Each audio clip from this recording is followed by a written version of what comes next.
2022. What a date, huh? 2/22/2022. All right. Could have started at 2:22. We'll start with roll call, and we'll start at the left. Homer, City Council Member. Dr. Joseph Ford, City Council Member. Shelby Carcelari, City Council Member. Ronnie Price, Mayor. Mike Warrington, City Council Member. Troy Tabor, City Council Member. Tim Berry, City Council Member. Buck Buchanan, Police Chief. Donna Davis, Chief Financial Officer. Lance Onstadt, Assistant City Administrator. Chad Russell, Fire Chief. Rick Langes, Director of Public Works and Utilities. JT Klaus, City Attorney with Jessica Williams. Les Mangus, Director of Community Development. Jennifer McCausland, City Administrator. All right. And this time we'll have Invocation and Rick Neubauer of Augusta First Baptist Church. Let's pray. Well, Heavenly Father, we just humbly come before you tonight, and we're so grateful for the opportunity to be able to come before our city leaders that we had the privilege of electing and to voice our concerns and to share our thoughts. And we pray that you would guide those leaders and give them wisdom and discernment, Lord, as they make decisions for the best in our community, that they would set aside personal agendas and look to what is going to be best for our community. Pray that you would watch over them, protect their families, and keep them from any distractions. And we bless the time that we have together tonight. Watch over it and keep it. And we ask it in Jesus' name. Amen. Amen. This time, please join us in the Pledge of Allegiance. I pledge allegiance to the flag of the United States of America and to the republic for which it stands, one nation, under God, indivisible, with liberty and justice for all.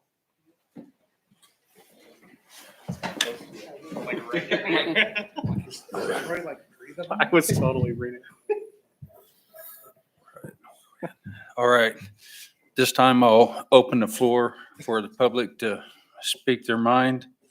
If you want to speak, stand up and keep it short. Nobody? All right. I'll tell a little story then. Oh, wait, then I got something. I used to go on mission trips with the First Baptist Church of Augusta, Kansas for many years. And it just coincidental, when we got down there was enough cots for all the Baptists, but the Nazarene had to sleep on the floor for 3 years. I'm not keeping score. I'm just talking history. It was a great cause, though. I loved it. So, all right. Public forum's closed. Thank you. All right. Awards. Where am I at? Six. Acceptance of the agenda. Mr. Mayor, Yes, sir. I move to accept the agenda as presented. Second. Any further discussion? All in favor, say aye. Aye. All opposed, nay. Motion carries 6-0. Awards, 7-1, 2021 Wellness and Safety Award winners. Chastity Page. Good evening. Typically, we would present these awards at our annual employee appreciation event that happens in January, but due to COVID, we postponed that, and we wanted to go ahead and give these awards out tonight so that way employees can make them or put them to good use. So we have two committees that are comprised of members of the each department of the city. Those committees are our Safety Committee and our Wellness Committee. Our wellness, our goal is to make sure that we support our employees in all areas of wellness. For our health screenings, we have those. We have people who participate in those. They participate in an online health risk assessment. They set a goal with our health coach from the Y. And if they are successful in making meaningful progress towards that goal or achieving that goal, then they are eligible to receive $100 cash or $100 towards their flexible spending. Those employees are also put into a drawing for a $250 gift card. The employees who received the incentive and who were put into the drawing were Felicia Massey, Becky Page, Jenny McCausland, Donna Davis, Susan Renner, Katie Cork, Michelle Matson, Aaron Parker, Becky Day, Buck Buchanan, Jessica Smith, and myself. We did the drawing, and the winner of the $250 gift card was Katie Cork, and she's on baby duty tonight. Her husband had to work, so she was unable to be here to receive it, so I'll make sure she gets that tomorrow. And then the second drawing, our safety program, we have what we call our near miss reports or kudos reports.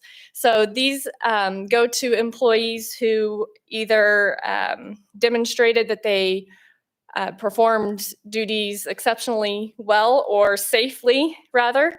And then also people who have maybe brought things to our attention that we should pay more attention to as far as what we call our near miss reports. People who submitted or who were eligible for this drawing was DJ Glassburn, Phil Pantleo, Sean Spear, Brian Landers, Kyle Johnson, Mike Roosevelt, and Chris Mattson. And the winner for this drawing was it was a $150 gift card, and this was donated by Dusty Davis with ICI. And Brian Landers was our winner, and he is here to accept his award.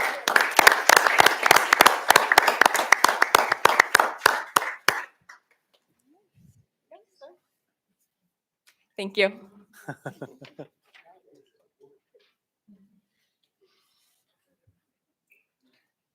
All right. See you, buddy.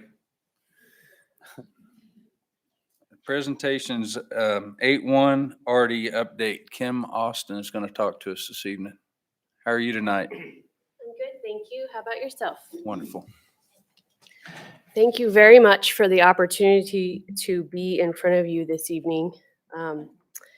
We always get excited to present to you what we've accomplished in the year before, and it's been a big year for us.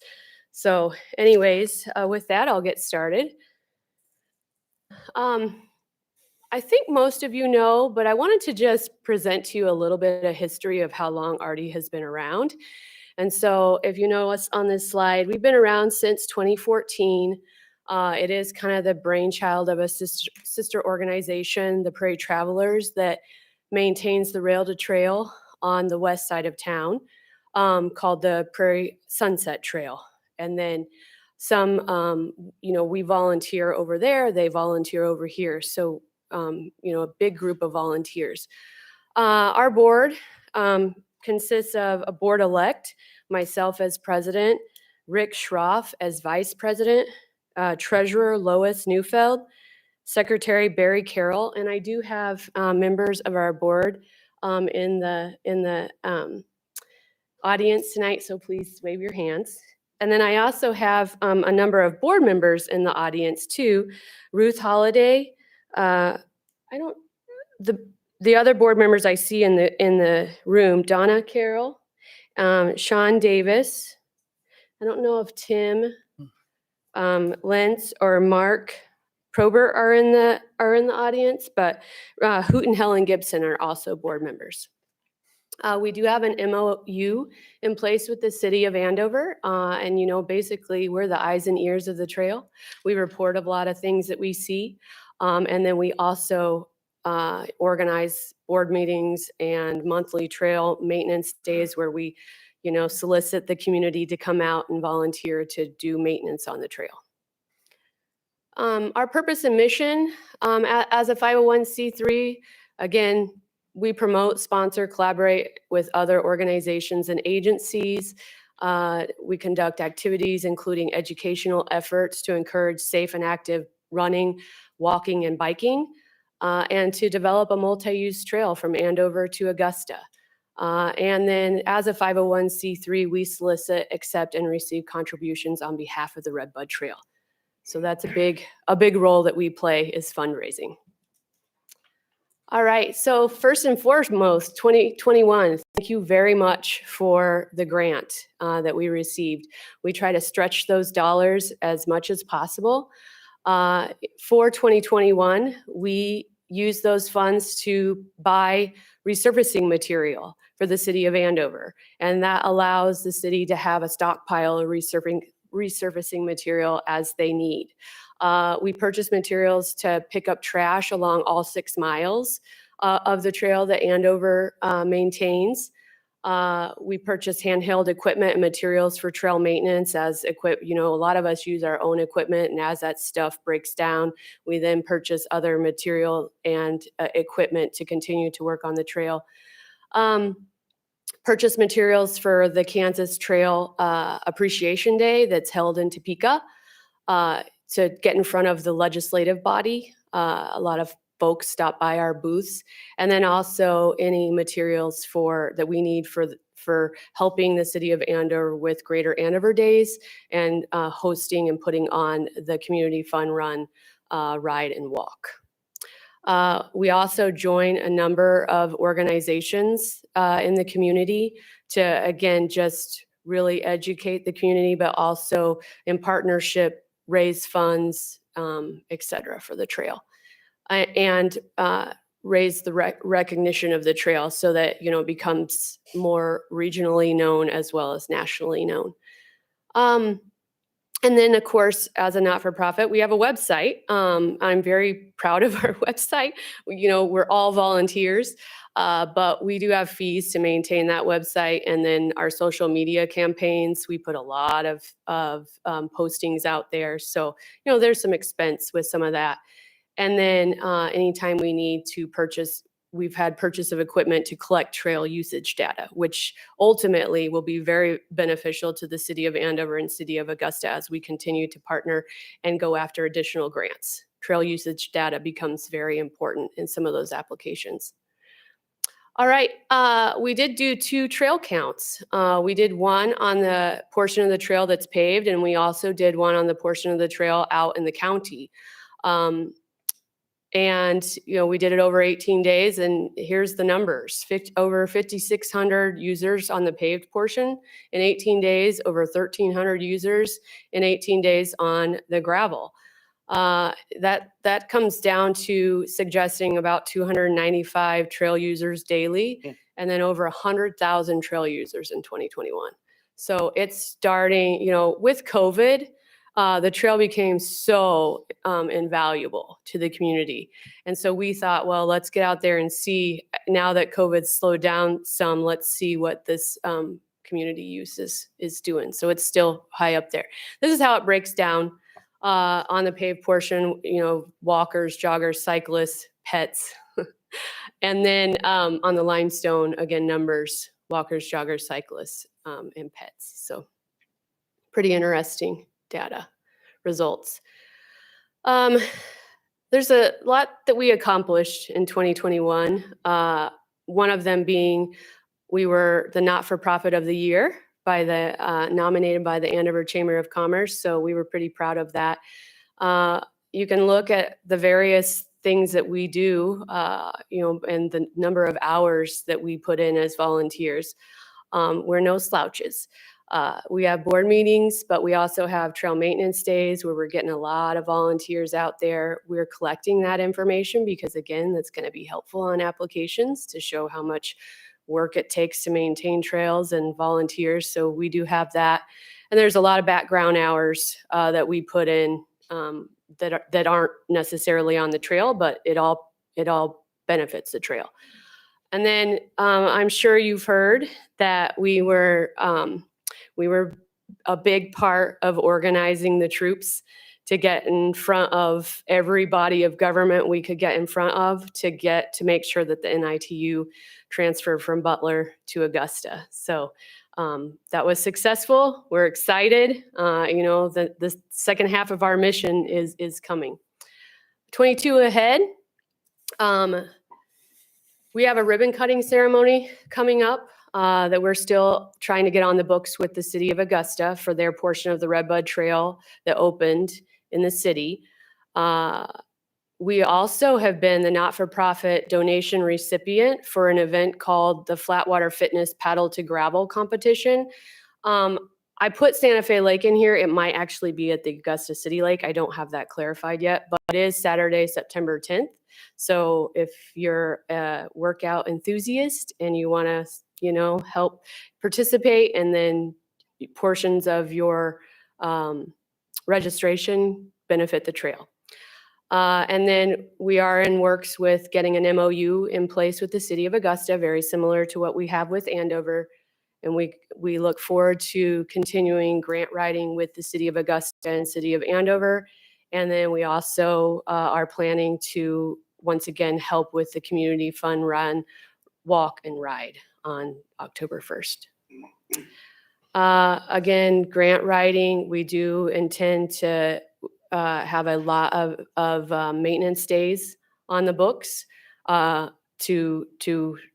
solicit volunteers for maintenance days. We also are working on fundraising for the trail in the future for this next year.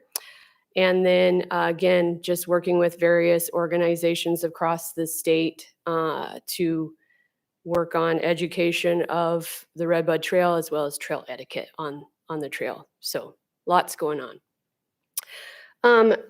I think you each got a printout of our calendar of events. And so that's what we have in store. And if for those of you that really want more information about us, we've given you some more information on there. Other than that, please accept our token of thank you in the AARTI t-shirts. We really do appreciate all that you do for us and the partnership and the day in, day out work that we have with staff. It's great. So thank you.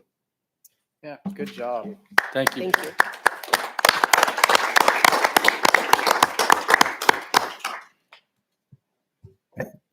A lot of hard work. A lot of hard work.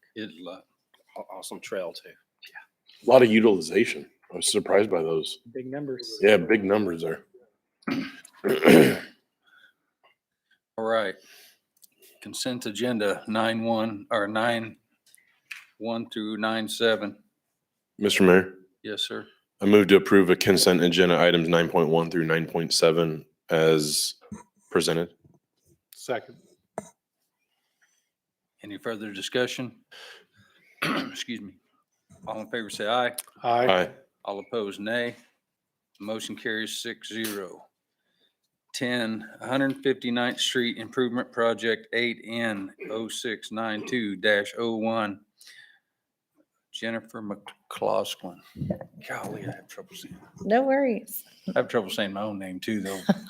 Well, that's kind of mine's a mouthful. So, Mayor and governing body, as you know, at our last city council meeting, you engaged legal counsel to begin an eminent domain process. And so before you tonight, this resolution is the first necessary legal step to continue that process.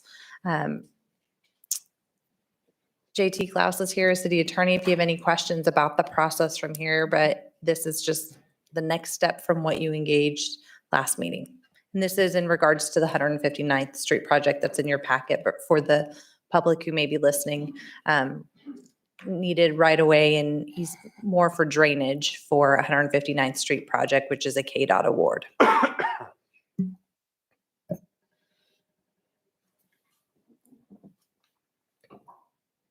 Mr. Mayor, Pardon me? I move to adopt a resolution declaring the necessity to appropriate private property for the use of the city of Andover, Kansas pursuant KSA 26-201. Second. Any further discussion? All in favor, say aye. Aye. All opposed, nay. Motion carries 6-0. 10-2, supplemental engineering agreement. Les Mangus.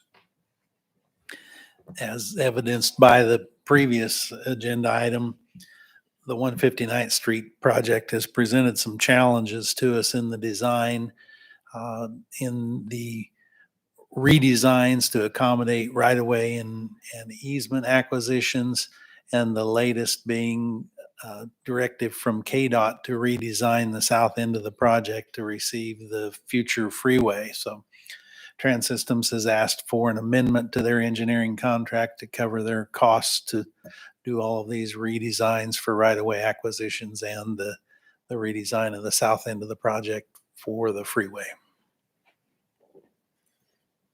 Mr. Mayor, Yes, sir. I move to approve the supplemental engineering agreement for the 159th Street Improvements Project, US 54-400 to Central Avenue, 008N-0692-01, with Trans Systems in the amount of $38,073.87. Second. Any further discussion? All in favor, say aye. Aye. All opposed, nay. Motion carries 6-0. Sewer service charge, 11-1, sewer service charge ordinance. Tabeen. Good evening, governing body. For the record, Tabeen Azad, your budget and accounting manager. Today, I'll be presenting to you two items. The first is an ordinance based on the discussion that we had during the November workshop. You all recall that the utility billing audit that we had included a revision to the ordinance that addressed four main things, and those items are included in this ordinance today. Those four items are the removal of the half-rate sewer policy, establishing a base rate for users that do not have an established usage average, eliminating unnecessary classification of differences, and then lastly, requiring a biannual internal audit of individual accounts. The ordinance at hand has been reviewed by staff. It's been prepared by the city attorney. And at this time, if there are any questions by the governing body, I'd be happy to answer them. If not, I recommend adopting said ordinance. Mr. Mayor, I do have a question, I guess. Yes, sir. Tabeen, a biannual audit's great, but do we have enough staff to do a biannual audit? Do we have enough time? That is a good question. It did take quite a bit of time this year because it was our first audit. I think 2 years from now, when we get to that point, that might be a conversation that we would need to have internally with staff to see what the specifics of that look like. But we haven't had that conversation right now, if that makes sense. And I do believe, and I don't have it pulled up right in front of me to read, I think that it's worded so that it's by the city administrator or my designee. So if in 2 years we are to find ourselves at a place where we simply can't take that on, I think outsourcing that would be an option if we wanted to take that on at some point. Mr. Mayor, I have one question. Yes, sir. If this is adopted, when would this go into effect? That's a good question. The effective date of this ordinance takes place at the start of the next billing cycle, and that would start a week from yesterday. So the 28th is when it would start for that ordinance. Okay, thank you. Mr. Mayor, Yes, sir. was this the first audit done of this, or when was the last audit done? I'm trying to understand on biennial, meaning every 2 years. Is that enough, or is that, less than, should it be every year? Yeah, I can't speak to whether or not we've had one in the past, but because this is the first one that I've been through, when we were going through that process of examining what a adequate amount of time would be for conducting an audit, we found that other city codes and ordinances would be typically around the 2-year frame. I think a 2-year amount would be the best one. Every year itself would be time consuming. And so I think every 2 years would be best based on what other cities do. But that's obviously something that you all can recommend if you'd like it done every year or 3 years, whatever you all feel is best. Just a follow-up to that question, I guess, would be what is going to be the check in place to make sure if we would approve this action tonight on these four things, what's the proof in the pudding, supposedly, or so to speak, when it comes to, did this work? Or are we going to wait 2 years to find out if that worked? It's a good question. I defer to Jennifer or Lance if they'd like to speak to that. I'm not entirely sure. I mean, I think that first audit, which at staff's recommendation at this point is 2 years, that would be your first indication of if it worked, if the things we put in place, the processes that we're utilizing to get new customers onto the system, if that's held. And we have, I think there will be corrections. I think humans are involved, so there will always be corrections. But if it's less than 10 are off at all versus more than that, it worked. And if it didn't, then I think you're right. That is where we're going to have to look at doing this more frequently or re-looking at the process again. So the answer to your question is it would be 2 years as presented to you tonight. Anyone else? And really, I guess I should say the rates for non-residential, which is where we seem to have a problem that was identified, those only change once a year because they're based on the usage from the year prior. So it wasn't just like people weren't on the system, should have been on the system. It was more like we didn't get them corrected from one year's usage to the next. So if we can get that process right, once it's correct for the year, it's constant for all 12 months. So once a year would be the very most frequent I would recommend. Every 2 years is really pretty frequent since they only change, those rates only change once a year. Am I explaining myself well? Okay. Mr. Mayor, I do have Jenny. So are we setting a standard operating procedure, SOP, for somebody to do this, to check those rates every year? Yeah, and what that process is to take from City of Wichita what the usage is, to figure out what it should be line by line by line, and go through every non-residential. But we're doing that every year moving forward, correct? We're adjusting them based on that usage so in some ways, they're doing the work every year, but in that every 2 years, we will go through and verify that what it was supposed to have been the year prior is what it is.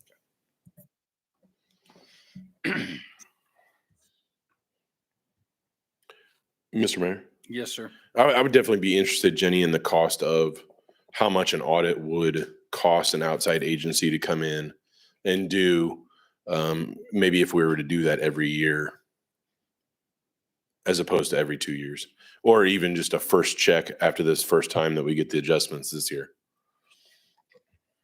So my only question back, with that in mind, I'm happy to gather that information for you. I don't know if you want to move forward with this ordinance tonight, which does say every 2 years, or if you'd rather table it. That really is up to your all discretion. I'm fine with this right now. I guess I just would want, I don't want to say, hey, let's do an audit at the end of this and that audit be 6 figures. So I would rather know what that number is before I suggest that we do an audit afterwards. The 2 years is a first step, right? Mr. Mayor? Yep. I move to adopt an ordinance repealing and replacing Chapter 16, Article 8 of the Code of the City of Andover. Second. Any further discussion? All right. All in favor, aye. Aye. All opposed, nay. Motion carries 6-0. Sewer service charge resolution. The next part of this agenda item is the adoption of a resolution that establishes the base rates. Again, the rates aren't changing through this resolution. We just have to have the governing body adopt them because the authorizing ordinance that you just passed has been changed. And the rates, for your reference, are $35 for properties within city limits and $53 for those outside. And those have been the same for quite a number of years, I think at least 3 to 5 years. And so those aren't changing. We're just needing to adopt this resolution. If there's any questions I can answer for you all, I'd be happy to. If not, recommend adoption of the resolution. Mr. Mayor? Yes. I move to adopt a resolution establishing the sewer service charge base rates. Second. Any further discussion? All in favor, say aye. Aye. All opposed, nay. Motion carries 6-0. Mr. Mayor? Yes, sir. Tabeen, I'd like to thank you tonight for coming in and presenting to this meeting, because I think it is maybe your birthday. So happy birthday. Thank you so much. And I appreciate you spending that time with us, because I think that says a lot about you and your character to spend your birthday night, at a meeting. So. Oh, I appreciate that. I made Carry sure to on. come Happy time this birthday. time. Thank you. Happy birthday, sir. Hey, Lance, where's his little cupcake? Susan gets everybody cupcakes for their birthday. Oh, no. It's here. It's upstairs, Tabeen. Don't leave early. All right. 12-1 KDOT Eisenhower Legacy Transportation Program, IKE, US 54-400 Phase 1 Local Cost Share. And Jennifer will speak to us on that. Okay, I will certainly start this item, and if you do have specific questions about the process or the design or previous KDOT projects, Les is our resident expert, so I'd be happy to share the mic time with him. As you know, Ike projects for 2021 were announced. They were really for 22, but they announced them in December of 21. And somewhat to our surprise, Andover was included. Our portion of 54 was included in that first round of awards. US 54 expansion is slated to go 1/2 mile east of 159th in this next round of projects. And KDOT's convened some meetings with the local stakeholders, being Wichita, Sedgwick County, Andover, and Butler County, to find out where we are with regard to local match and if we are prepared to put up what they are requesting. Many KDOT projects require a 20% match and an 80% contribution by KDOT, which is something most of you are familiar with. But as Les has pointed out in the past, there is also construction and design costs, utility relocation costs, and right-of-way costs, which really makes that 20% sometimes more like 40. KDOT has been quite generous in this project and is limiting local match to 10%. And that's all. No design and construction, no utility relocations, and no right-of-way acquisition moving forward. To date, Andover has put in, Les has done a great job pulling together all of the numbers, just under $7 million of right-of-way acquisitions, corridor study work. That probably sums it, upsizing some and moving some water lines. Anything else that you'd add? Backage roads and the Yorktown improvement, all of that would count towards those efforts. And they are allowing us to utilize those past investments as part of our match moving forward. Additionally, Butler County Administrator Will Johnson spoke to the Butler County Commission today. They gave a consensus approval of putting $500,000 towards our first phase, which is $2.875 million. And they will vote on that next week, but he said it was resounding support. He has no concern that that will pass. All 5 were very supportive of that. So what we need to do at this point is indicate to KDOT that we are willing, through past acquisitions and investments, the support from Butler County that's being pledged, come up with $2.875 million for this phase 1 of Ike. And there's not really a prescribed form or a resolution per se. I just need to be able to tell KDOT that I do have support from the governing body. So anything you would add, Les? He's been in on all of these conversations as well. Okay. Any Mayor, questions? I have a question. Go ahead, sir. So the $500,000, if it's approved, would come off of that? Correct, yes. And the additional items that we have work we've already done would come off that as well? It would, and my best math, but I don't know what they're going to count or how they're going to count it, because some of this includes the corridor plan, and so I don't know if they're going to tell us you can't count that until the next phase. So it's a little bit iffy on what they're going to allow us to count for phase 1. But I'm hopeful that we would really be looking at more like $1.6 million cash for this phase 1. One last thing that's a really important point, they have also agreed to let us make payments and to not start those payments if we can't until 2024, which again is more generous and flexible than maybe past projects have been when we've gone through this process. So we can utilize CIP, the sales tax fund, to really kind of map out these payments over 3, 4, 5 years, whatever seems prudent. Do you see phase 2, which I call phase 2, coming through Andover, would be hopefully a 10% match as well? Yes. Okay. So, But that will be wholly on us in Butler County. So we won't have, and I've tried to show you the math in the memo. There was some debate locally on how it was most appropriate to divide this up. And what we're presenting to KDOT is where the geographic projects lie. So obviously, once we are into Andover, the only responsible locals would be us in Butler County. I have general support from the county administrator that the county commission understands the importance of this highway and that they will be supportive of phase 2 as well. I don't know dollars per se how much, but that they do understand the relevance of the project. that sounds fair. Mr. Mayor? Yes, sir.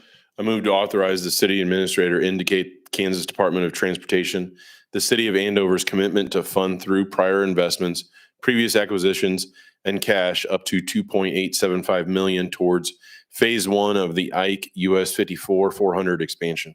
Second. All right, any further discussion? Mr. Mayor. Yes, sir. Monumental thanks to Les for Amen. working so darn hard on this for years. It's been many years really in the making to get to where we're at now. Les has worked with everyone, very, very active in WAMPO for a long time. This is one of the biggest projects like this that maybe it's the biggest one that I've seen us ever look at.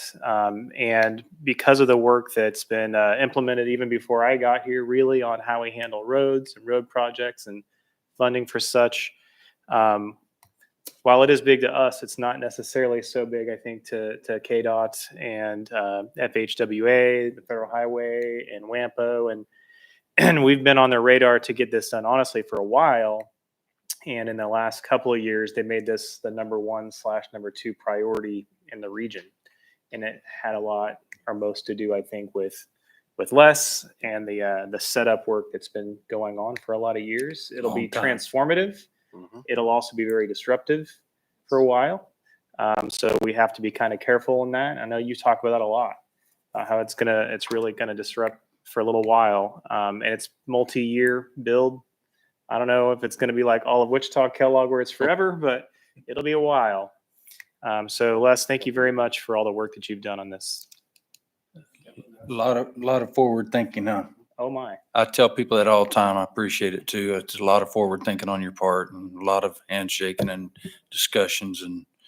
And I can't emphasize enough what Julie Lorenz, Secretary of Transportation, and Ty are doing to make sure this goes smoothly and that Andover is not left with the short end of the stick. So there's a lot of thanks to go around, but Les, you led the charge on this for a long time. Thank you, sir. We were talking about how long, or we didn't say how long, but I saw these drawings like 7 years ago. So, and they were probably out there 2-3 years before that, at least. What do you think, Les? I made the first plea for freeway improvements in 1996. So it's been a few years. In the 1900s. Huh? Well, if you think about it, K96 pretty much just opened about that time. I mean, K96 is a relatively new highway as well. So, I mean, about that same time, they got it all the way to Kellogg. Yeah. Wow. Yep. I didn't know it was that long. Wow. So, and a lot of work went on to keep us from getting shortchanged, and that's all I have to say about that. Yep. Yeah, I'll just stop there. So thank you again, sir. All right. Anyone else? All in favor, say aye. Aye. Aye. All opposed, nay. Motion carries 6-0. Member items. Mr. Mayor, I have a couple. Yeah. First thing is I want to congratulate the Andover Central High School boys for winning state in swimming. This is their back-to-back state championships, and that's awesome. And hopefully might be able to see them around here and say hey to them or congrats to them when they. Another thing is mentioned to Rick tonight that I started seeing some of the purple lights going away. So I've noticed there's I think one left on south of 54, which is great along Andover Road, and it looks nice. So hopefully they'll continue to replace those. Another thing is we had talked kind of going off on the sewer. Have we been able to adjust all the water rates to the commercial? I mean, has all that, remember, we were talking about the, like the car washes and those things that had issues. Is all that resolved now? Yes, those are all sewer bills, but yes, those have all been, notifications went out in December. I believe, Donna, you had one customer call and talk to you about what those changes would be. And they primarily just wanted to know how it was going to be calculated. They understood the whys and they just wanted to know the hows. Well, that's really good for as the numbers that we had. So I'm impressed that everyone just understood. So, that's all I had, Mayor. All right, thank you. Anyone else? Yeah, I mean, I have I had the opportunity to go to the Farha Center this last Saturday for my son's basketball game, and man, what a crowd that center brings in just for the 11 o'clock game or the hour that I was there. Amazing amount of people. Where are we on finding out who owns that property that when you come off the Farha complex and go onto that road that then funnels into Yorktown north and south? Where are we on who owns that property in regards to maybe a stop sign there? So that is a private road that runs out that the YMCA owns that ties into a public road. There's a stop sign there. We were going to, and the guys just painted the wrong crosswalks, but add crosswalks to that crossing there across that private drive. So now we're waiting for the weather to warm back up sufficiently to do that. As far as a stop sign across there, and the chief can correct me if you'd like, but it's my understanding that, and maybe a lot of people don't realize this, but when you have a crosswalk at an intersection like that, the law, I believe, requires them to stop prior to exiting. I think some people generally don't know that and probably go through. But since the sign could be placed in the right of way, is my understanding, we could do that if we so choose. What needs to happen for us to choose to do that?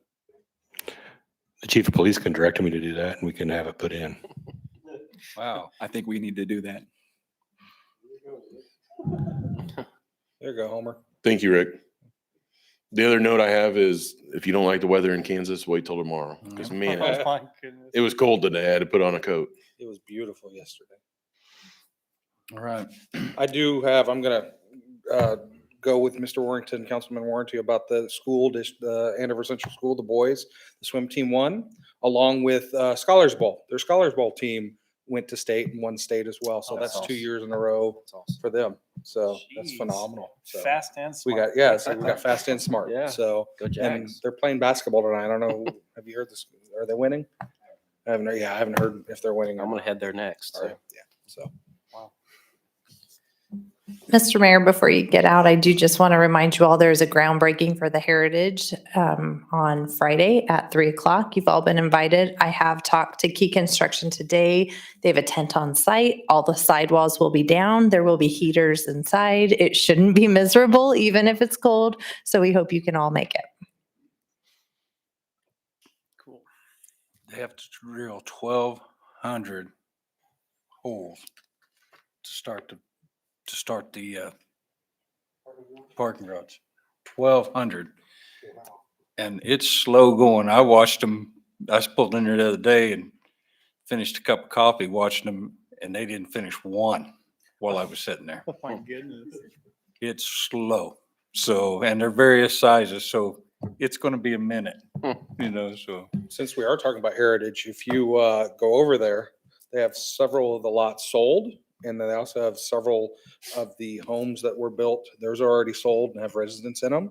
And then they have new model homes that are available to go look at. It's very interesting. Those things are popping I got up. an weeds. email. Thank you for mentioning that. I got an email before I come here. They have one lot left in phase 1. Yep. So, Yeah, phase 2 is what they're selling now. so we'll get to see some neat stuff in the next 2-3 years, right? Yep. I had a friend move over on Shea, I believe it was. She's in there. They love it. So pretty cool. Yeah. That's a lot more students that are going to be added to our school system. Well, I'm just from what I'm seeing, it's a lot of retired folks.